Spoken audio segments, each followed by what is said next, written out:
Hannah ఎన్నో అవమానాలు, నిందల మధ్య నలిగిపోతున్న సమయంలో తనను ఇబ్బంది పెడుతున్న పెనిన్నాతో గొడవపడకుండా మౌనంగా ఓర్చుకుంది. మనుష్యుల దగ్గర కాకుండా దేవుని దగ్గర తన బాధను చెప్పుకుంది. తన హృదయ వేదనంతా ఆయన సన్నిధిలో కుమ్మరించుకుంది.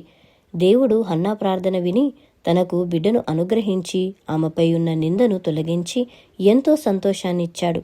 మనుషులు కనబడుతున్న గాయాలకు చికిత్స చెయ్యొచ్చు లేక చెయ్యకపోవచ్చు, కానీ దేవుడు హృదయానికి ఏర్పడిన గాయాలను కూడా నయం చేయగలడు.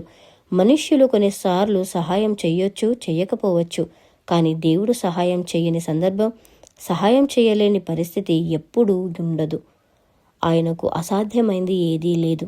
కాబట్టి అన్ని విషయాల్లోనూ ఓర్పు కలిగి యేసయ్యపై ఆధారపడు. ఆయనకు నీ సమస్య అప్పగించు. నీ బాధను ఆయనతో పంచుకో. ఊహించని విధంగా నీ జీవితాన్ని యేసయ్య మారుస్తాడు. శ్రమయందు ఓర్పు గలవారై ప్రార్థనయందు పట్టుదల కలిగి యుండుడి. రోమా 12:12.